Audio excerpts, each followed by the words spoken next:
శ్రీమాత్రే నమ. జయ గురు దత్తాత్రేయ నమ.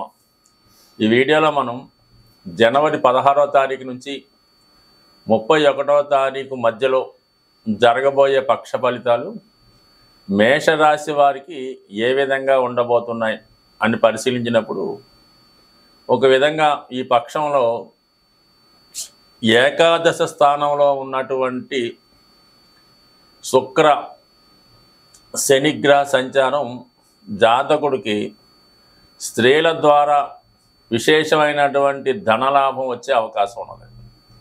ముఖ్యంగా ధన సప్తమాధిపతి అయినటువంటి శుక్రుడు అటు మీ కుటుంబంలో ఉన్నటువంటి మీ యొక్క కుటుంబ సభ్యులు అనగా మీ యొక్క భార్య అవ్వచ్చు, తల్లి అవ్వచ్చు, సిస్టర్ అవ్వచ్చు, వారి ద్వారా కానీ సప్తమ స్థానం అవటం వల్ల ఏంటంటే మీరు ఏదైనా వ్యాపార వ్యవహారాలు లేడీస్తో కలిసి వ్యాపార వ్యవహారాలు చేస్తుంటే వారి ద్వారా మీకు ఆర్థికపరమైనటువంటి లాభం, అలాగే వారి యొక్క సంపూర్ణ సహకారం మీకు ఈ నెల 28వ తారీఖు వరకు మరి శుక్రుడు ఏకాదశ స్థానంలో ఉండడం వల్ల మరి స్త్రీల ద్వారా లాభం అలాగే సహకారం లభిస్తుంది.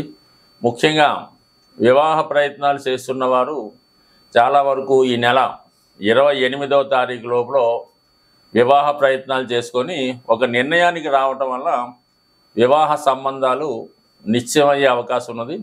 ముఖ్యంగా ఈ రాశిలో ఉన్నవాళ్ళు స్త్రీలై ఉంటే మరి వారికి వారి యొక్క ఉద్యోగ ప్రయత్నాలు ఫలిస్తాయి, లేదా వారి యొక్క భర్త గారికి ఉద్యోగం రావడం కానీ ఏదైనా ఒక పెద్ద వ్యాపారం ప్రారంభించి ఆర్థిక పరంగా నిలదొక్కుకోవడానికి ఈ గ్రహస్థితి సంపూర్ణంగా రావడం జరుగుతూ ఉంటుంది.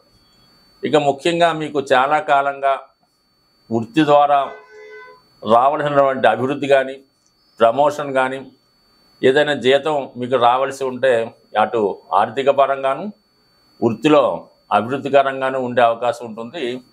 మరి ఇంచుమించుగా మనకి 28వ తారీఖు నుంచి శుక్రుడు నెమ్మదిగా మీనరాశిలోకి వ్యయస్థానంలోకి ప్రవేశిస్తాడు. ముఖ్యంగా మరి మీనరాశిలోకి ఈ శుక్రగ్రహ ప్రవేశం మేషరాశి వారికి చాలా వరకు వాళ్ళ మనసులో ఉన్నటువంటి కోరికలు నెరవేరే అవకాశం ఉంటుంది. అంటే వాళ్ళు ఏదైనా వాహనం కొనుక్కోవాలని కానీ, ఏదైనా కొత్తగా గృహం కొనుక్కోవాలని కానీ, లేదంటే మరి మీ కుటుంబంలో మీ పిల్లలు కానీ, లేదంటే మీ యొక్క కుటుంబంలో సభ్యులు విదేశ ప్రయాణం చేయడం కానీ, లేదంటే మీకు మీరుగా విదేశ ప్రయత్నానికి కావాల్సినటువంటి ఏర్పాట్లు చేసుకోవడం, లేదంటే మీ యొక్క బంధువుల గృహంలో కానీ స్నేహితుల గృహంలో కానీ మరి కొన్ని రోజుల పాటు అంటే దూర ప్రాంతంలో ఉన్నటువంటి మీ బంధువుల యొక్క ఇంటికి వెళ్ళి అక్కడ కొన్ని రోజులు స్టే చేసి అక్కడ ఉన్నటువంటి సౌకర్యాలు వింతలు విశేషాలు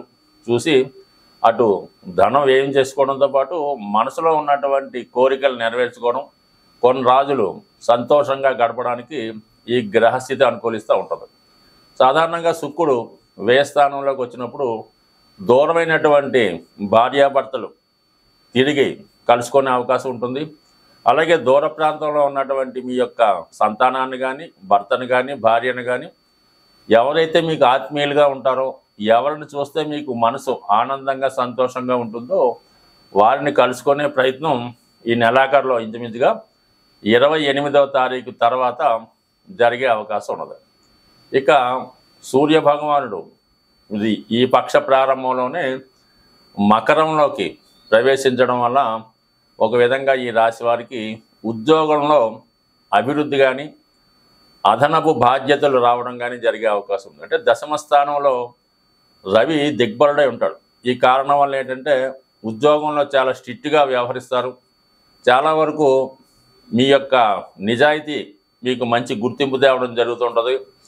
పై అధికారుల యొక్క ప్రశంసలు అందుకునే ప్రయత్నం జరుగుతూ ఉంటుంది. మొత్తం మీద రవి చాలా బలంగా ఉండడం, అటు శుక్రుని యొక్క స్థితి జాతకుడికి అటు వృత్తిలో హోదా పెరుగుతుంది, ఆదాయం పెరిగే అవకాశం ఉంటుంది. ఇక భాగ్యస్థానంలో సంచరిస్తున్నటువంటి బుధుడు ఇంచుమించుగా ప్రస్తుతం ఈ నెల 24వ తారీఖు వరకు భాగ్యస్థానంలో సంచరించడం జరుగుతుంది. ఇది విద్యార్థులకు చాలా అనుకూలమైనటువంటి స్థితి. అలాగే ప్రయాణాలు చేద్దాం అనుకున్న వారికి కానీ, దూర ప్రాంతంలో ఉన్నటువంటి పుణ్యక్షేత్రాలు దర్శిద్దాం అనుకున్న వారికి కానీ, లేదా ఏదైనా విద్య నిమిత్తమో వైద్యం నిమిత్తమో దూర ప్రాంతం ప్రయాణం చేసే వారికి తప్పకుండా ఈ మాసంలో ఇంచుమించుగా ఈ పక్షంలో మీరు ఏదో ఒక లాంగ్ జర్నీ చేయవలసి ఉంటుంది. అది చాలా వరకు సౌకర్యవంతంగా ఉండే అవకాశం ఉంది. విద్యార్థులకి, అలాగే మరి ఉన్నత విద్య అభ్యసించే వారికి, పీజీలో చేరదాం అనుకున్న వాళ్ళకి, దైవ సంకల్పంతో దైవబలం పెంచుకునే వారికి దైవభక్తి మీకు అనుకూలించి ఒక విధంగా మీ యొక్క గౌరవం పెరిగే అవకాశం ఉంది. విద్యలో బాగా రాణించగలుగుతుంటారు.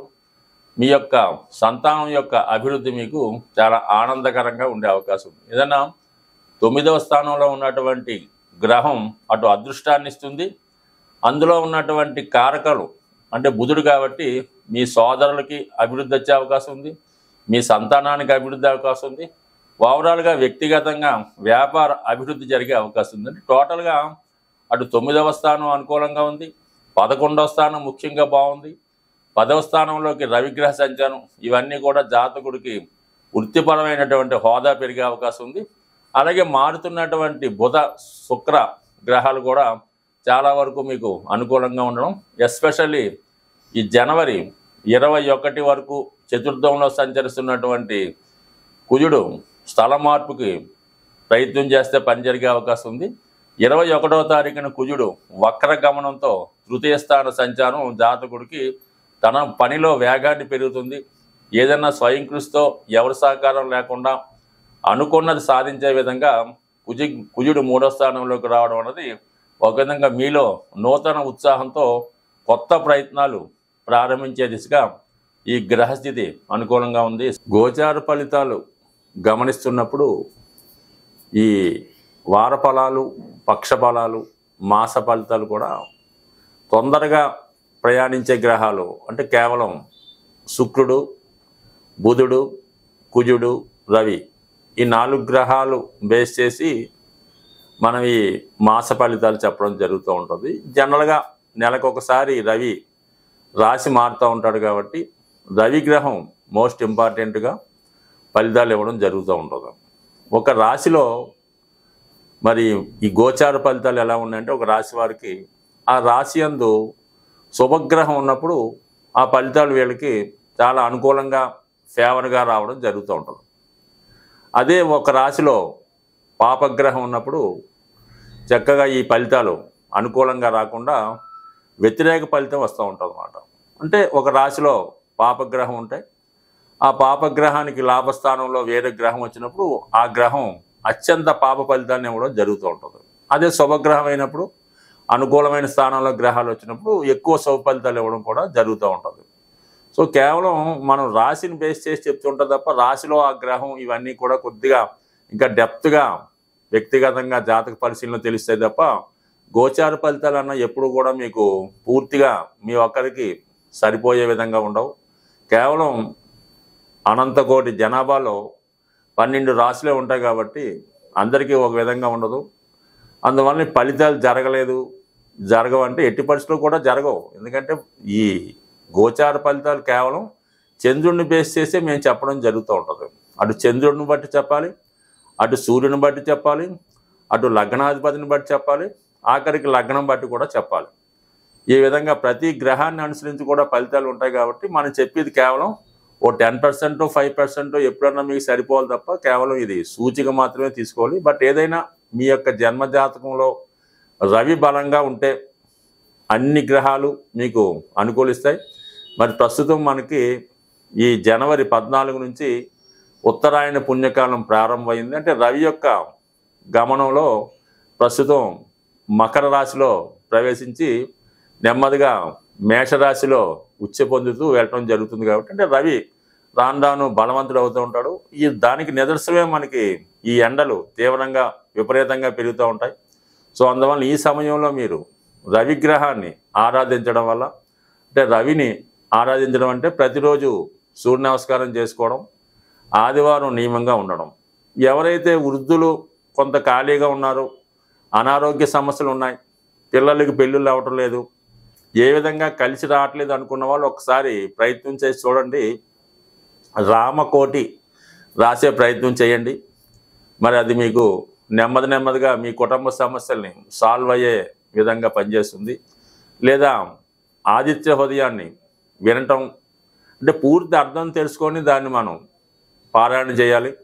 అలాగే రామాయణాన్ని విన్నా చదివినా, మరి ప్రవచనకాలు చెప్పింది విన్నా కూడా బాగుంటుంది. రాముని చరిత్ర తెలుసుకున్న రామరక్షా స్తోత్రం అని ఉంటుంది. అది రామబాణంలాగా ఎంత గొప్ప సమస్యలైనా పరిష్కరించే అవకాశం ఉంది. సో ఈ విధంగా మీరు ప్రయత్నం చేయండి. ఇది కాకుండా ఇంకా సులువైన మార్గం ఏంట్రా అంటే శివునికి శుభ్రమైనటువంటి మంచినీళ్ళతో అభిషేకం చేయడం. అంటే మీరు కేవలం పుణ్యక్షేత్రాల్లోనూ శివాలయంలోనే కాకుండా మీ గృహంలో కూడా మీరు ఒక పూజా మందిరంలోనో, మీ ఇష్టం ప్లేస్లోనో, లేదంటే మీ యొక్క గోశాల్లోనో ఒక శివలింగాన్ని టెంపరీగా ఏర్పాటు చేసుకొని చక్కగా స్ఫటికలింగాన్నో రాతిలింగాన్నో పెట్టుకొని చక్కగా అభిషేకం, పెద్ద మంత్రాలు కూడా అక్కర్లేదు, కొద్దిపాటి మంత్రంతో మీరు శివుణ్ణి నిత్యం అదే పనిగా ఒక పిచ్చివాళ్ళగా అభిషేకం చేసి చూడండి. ఎంత గొప్ప సమస్య అయినా మీకు సాల్వ్ అయ్యే అవకాశం ఉంటుంది. బట్ ఏదైనా జాతకంలో రవి బలం ఉంటే అన్ని గ్రహాలు అనుకూలిస్తాయి. రవిగ్రహం అనుగ్రహం ఉండాలంటే ఆదివారం కంప్లీట్గా నియమంగా ఉండాలి. అలాగే ఆదిత్య హృదయం పారాయణ చేసుకోవాలి. పెద్దవారి అంటే ముఖ్యంగా తండ్రి గురువు సమానమైనట్టు వారిని దైవంగా భావించి సాధ్యమైనంత వరకు వారికి సేవ చేయక్కర్లేదు, కేవలం మర్యాద ఇస్తే చాలు. స్వస్తి.